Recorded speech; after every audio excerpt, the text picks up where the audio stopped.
Delimitation పై అసెంబ్లీలో మాటల యుద్ధం జరిగింది. అసలు డీలిమిటేషన్ పై రాహుల్ స్టాండ్ ఏమిటని ప్రశ్నించారు మహేశ్వర్ రెడ్డి. అయితే అసలు మీ స్టాండ్ ఏంటో ముందు చెప్పండి అంటూ మంత్రి శ్రీధర్ బాబు కౌంటర్ ఇచ్చారు. డీలిమిటేషన్ మీద మీరు రాహుల్ గాంధీ స్టాండ్ ఏందో అడుగుతా ఉన్నాను. ఇప్పటి వరకు మీరు రాహుల్ గాంధీ గారు అపోజిషన్ లీడర్ గా ఇప్పటి వరకు మీ స్టాండ్ చెప్పలేదు. ఈ రోజు కేవలం ఇక్కడ మీరు మాట్లాడుతూ ఉన్నారు. స్పష్టం సార్. ఇప్పుడు ముఖ్యమంత్రి గారు రెజల్యూషన్ పెట్టినప్పుడు సమిష్టిగా రాష్ట్ర ప్రయోజనాలకు సంబంధించి రేపు పొలిటికల్గా ప్రాతినిధ్యం అంశం విషయంలో మహేశ్వర్ రెడ్డి గారి స్టాండ్ ఏంటి అధ్యక్ష? మొదలు మనం ఇక్కడ మాట్లాడుతున్నాం జాతీయ స్థాయిలో.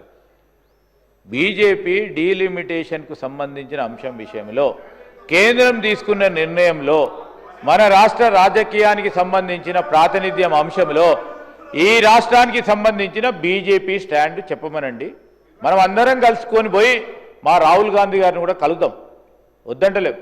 రాష్ట్ర ప్రయోజనాలకు సంబంధించి ఆయన కూడా సానుకూలంగా స్పందిస్తారు. కానీ మీ స్టాండ్ ఏందో చెప్పాలి. ఇక్కడ మీ స్టాండ్ మీ స్టాండ్ మాకన్నా చెప్పకుండా వాక్కడికైనా చెప్పండి మీ స్టాండ్.